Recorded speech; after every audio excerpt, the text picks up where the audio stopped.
What's going on, guys, and welcome back to our mini series here on the 3rd gen Tundra. In our previous videos, we showed you how to get the Grizzly roof rack from Sherpa installed, and then we installed an sPod BantamX system, and then we installed these SS5 ditch lights. Today, we're going to be doing a Crosslink, which is going to be having 7 of these SS5s up there on that Sherpa roof rack. It's going to be pretty cool, so let's go ahead and get into it.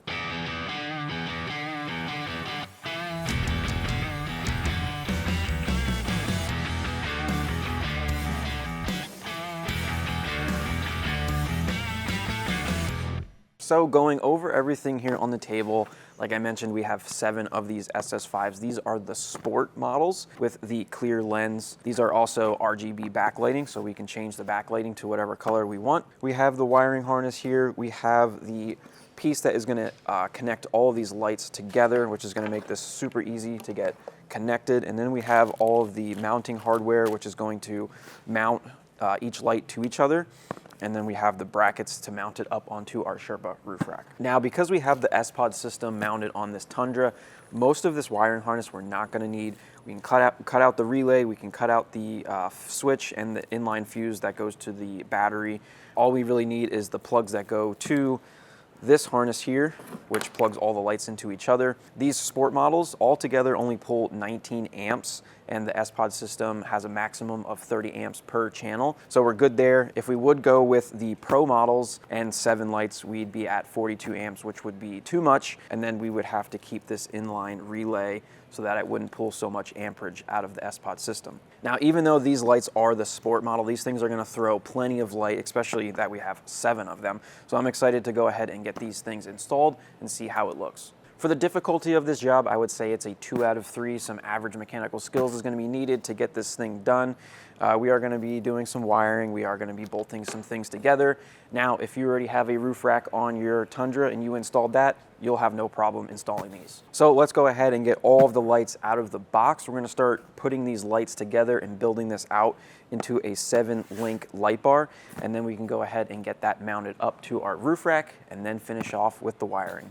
So while I'm getting all of these lights unboxed, I just want to mention that you can buy this kit in different lengths. You can get 4, 5, 6, 7, you can even get 8 SS5s, but the 8 is not going to fit on your Tundra or 4Runner or stuff like that. Another thing I want to note is this particular kit is made for both Prinsu and Sherpa roof racks, but you do need the wind fairing on there that allows you to have a light bar mounted. So the half-cut fairing is a necessary piece that you need.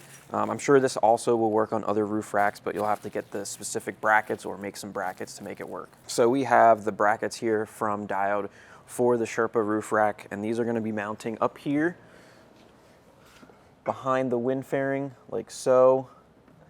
So it should be pretty straightforward. All right, so now we have everything opened up that we need to get these mounted together. We have our 7 lights.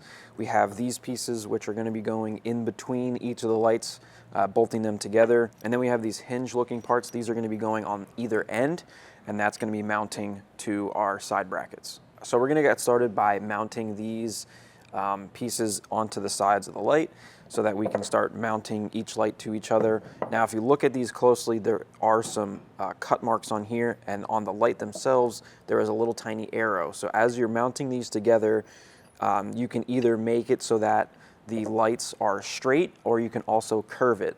There's a couple of different lines here to change the aggressiveness of the curve. So we're gonna go ahead and probably put it at the 2nd line so it has a nice slight curve to it. All right, so we have one of the packages open here with all the hardware for the 1 bracket set. We're gonna take the small set screws. Those are gonna go into the middle threaded hole. This is just gonna act as a plug so it doesn't get filled up with dirt and debris in the future. Now we're gonna take one of these and we're gonna get it mounted to the side of the light. So we have our diode dynamics at the top, and then we also have the D on the back in the right orientation. So we're gonna go ahead and get these 2 screws started. We're gonna get our little dash line lined up with the arrow where we want it, and we'll tighten those down.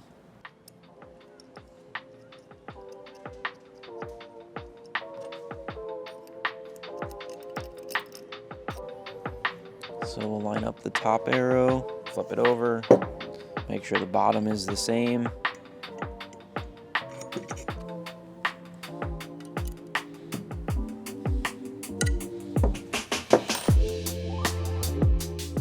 So now we can take our next light. We'll go ahead and throw that set screw in that middle hole like we did, and then we can get these two mounted together, make sure that the dash and the arrow are lined up just as the first one, and we'll do that for all 7 lights and get this thing ready to go up.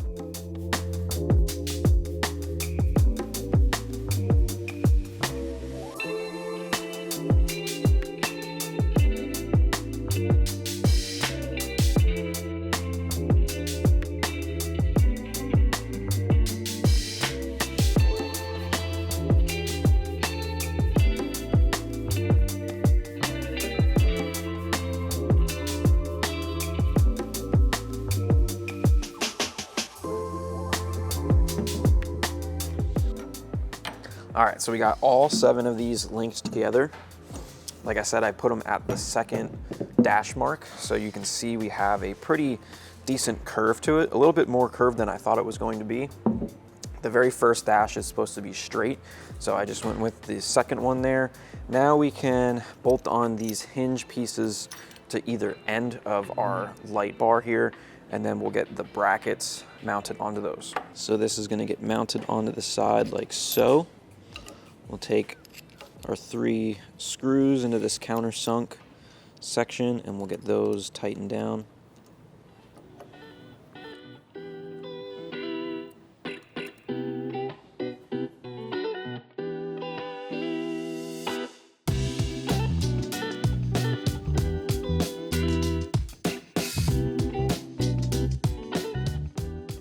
All right, now we're gonna mount the brackets for the roof rack onto these hinge pieces.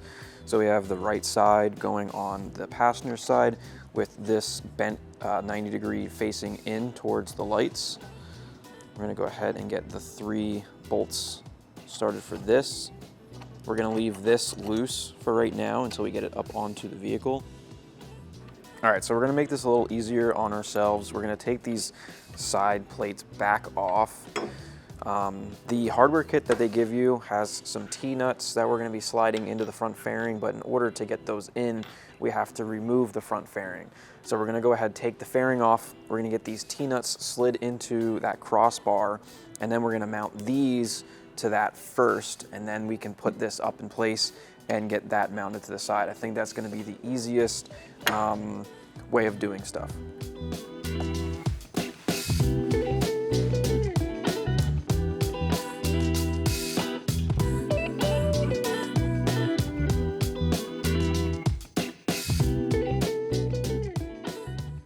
So with the crossbar off, we're going to take those T-nuts and we are going to slip them in here on this top groove, one on either end, and we'll go ahead and get these brackets mounted up.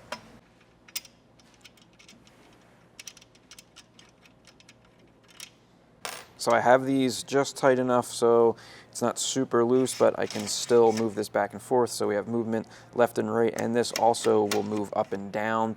We'll do some fine adjusting once we have it up in place. Go ahead and get this side started.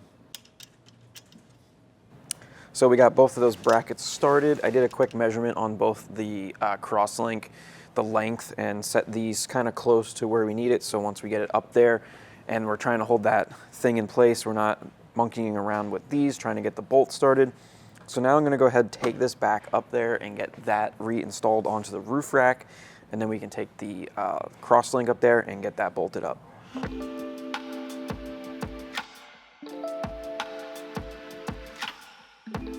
So with the fairing back in place, now we can go ahead and get this up there and get this bolted and do some adjusting to get it nice and lined up with our roof rack.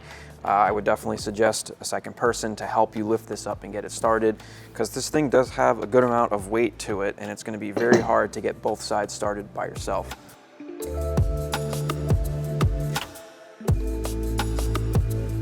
All right, so we got this thing mounted up here in place and we're not really happy with the curvature. It looks a little bit too dramatic, so I'm gonna take this back down and I'm gonna loosen all of those bolts and try to get this thing a little bit more straight, and then we'll catch back up once we get it back up here.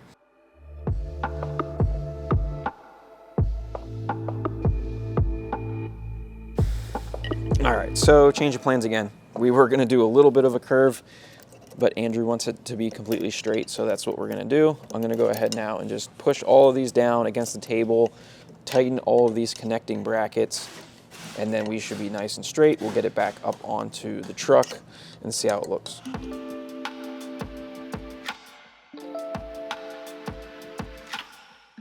All right, so we have the Crosslink up there mounted, and we like the way that it looks much better now with it being pretty much straight. So there are some support brackets to put in the middle of the Crosslink, because right now it's kind of, there's a lot of weight and it's very long, so it's kind of flimsy. We're gonna go ahead and get those center brackets installed, and then we can go ahead and start wiring. So we have those other brackets here on the table. One bracket's gonna be mounting to the backside of the Crosslink, and then this bracket's gonna be mounting to this bracket, and then mounting to the crossbar on the roof rack. Now we have some extra T-nuts from Sherpa, so we're gonna use those. If you don't have any T-nuts from Sherpa laying around, you're gonna have to use the ones that they include in the Diode Dynamic Kit, which is gonna require you to take off the front crossbar in order to slide these in. The Sherpa ones, you don't have to do that, which is nice. So we're gonna go ahead, get the T-nuts in place, get these brackets mounted to the Crosslink and to that crossbar on the roof rack. All right, so we're gonna take this bracket here with the 90-degree bend. That's gonna go on top of the centerpiece here in between two of our SS5s. We're gonna go ahead and get that bolted down, okay? Leave that loose. There is a little bit of movement forward and back. Now this piece here is going to get bolted to this bracket and also bolted to this crossbar right here. All right, so we'll go ahead and get this bracket bolted onto our T-nut that we have in there. Now we'll slide this over to meet this bracket. Put our bigger bolt and washer through there and the nut. So I'm gonna go ahead and get all these 3 bolts tightened up, and then we'll go over to the other side and we'll put the other bracket at the same spot over there.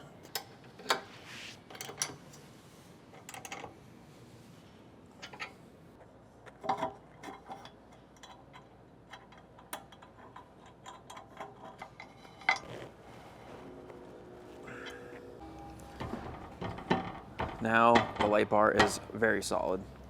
All right, so we got the Crosslink all finished up, mounted, and it's super sturdy up there. Now we can go ahead and start wiring all this together. So we're gonna start with this wire hider here from Baja Designs. We're gonna get that stuck onto the edge of our windshield. That's gonna give us a really nice spot to run our wires so that you can't see it. We're gonna get this harness apart and cut off exactly what we need, and then wire it into our sPod system, and it should be pretty easy. All right, let's go ahead and get this thing opened up, cut to length, and stuck onto the edge of our windshield. All right, so we'll get a rough estimate here on our length. I'll go ahead and cut this off. So this Baja wire hider comes with some adhesion promoter, which is really nice to get that double-sided tape stuck on here really good. So we're gonna go ahead and apply this to the backside, get the tape on there, and then I'm gonna take some alcohol, I'm gonna clean off the windshield, and then we can get this stuck in place. Go ahead and lay in our double-sided tape here for the channel. All right, got the last piece of double-sided tape on there and trimmed. Now we're gonna go ahead and peel off the backing and get this stuck onto the windshield. Take our alcohol here, clean off our windshield. Now we'll go ahead and lay this in place here.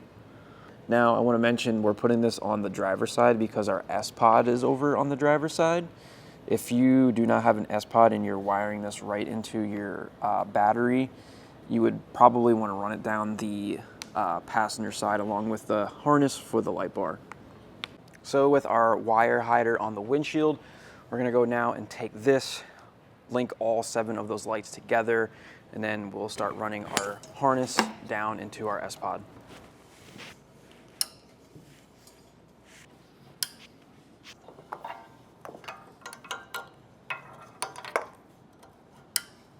So we got that plugged in. We can go ahead and open up this harness. Like I mentioned, since we're putting this into our sPod system, we don't need the relay, we don't need the inline fuse or the switch that comes on this. All we really need is the wire that runs up and plugs into the harness that we just put into the Crosslink. So I'll find the very end of this where it connects to the relay. We'll go ahead and cut that off, just like that. All of this here is unnecessary extra wiring that we don't need. So if you don't have an sPod or a switch panel, you're gonna want to keep this so that you have the switch and everything. Also, if you went with the Pro Series SS5s, that's gonna be like 42 amps, and you're gonna need this relay. So you're gonna wanna keep this whole setup. You would just unplug this where it goes to the standard switch, and it comes with a separate short wiring harness that would go into your sPod system or your switch panel. So now all we need to do is plug this in up there at the top of the windshield. We'll run this down the wire hider into the engine bay. We'll cut off the extra because there is a lot of extra wiring here, and then we'll wire this into our sPod system and we're done.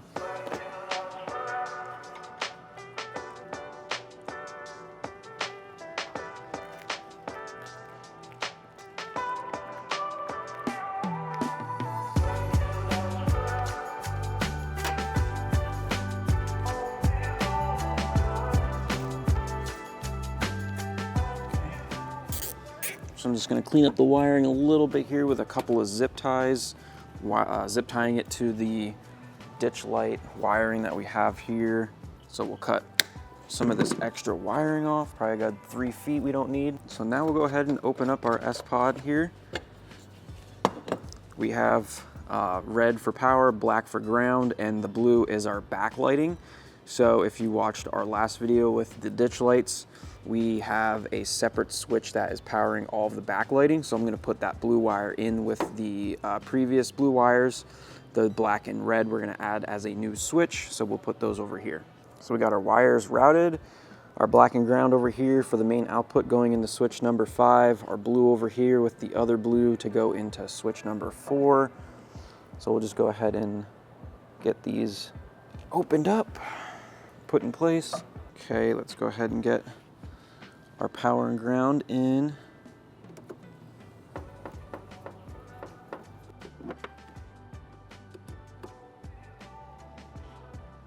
Go ahead and add this to our backlighting.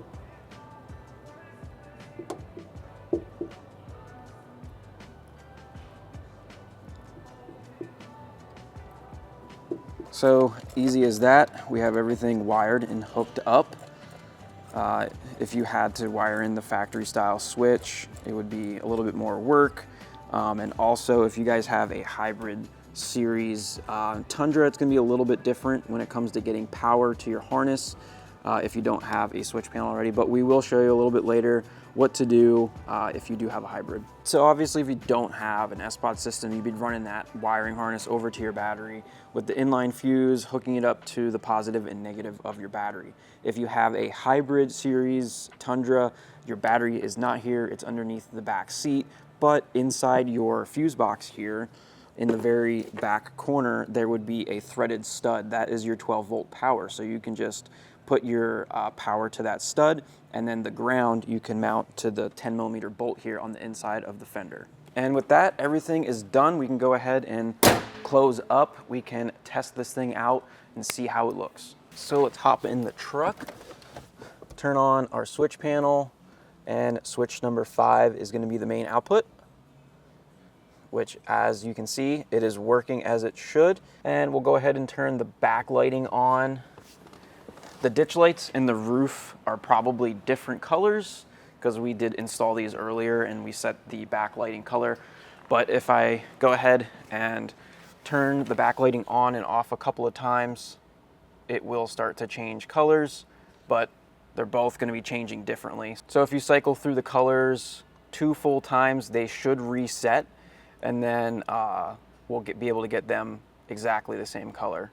All right, there we go. As you can see, we went through the colors a couple of times and it reset the lights. So now that we have them the same color, it looks really cool. All right, guys, that's pretty much gonna be a wrap for the install of the Crosslink here on the 3rd gen Tundra. Hopefully you guys enjoyed this little mini series installing the roof rack, the sPod, the ditch lights, and now this Crosslink. If you guys have any questions about this stuff, ask down below in the comments. If you want to pick any of these items up for your Tundra, it's all available at YotaXpedition.com.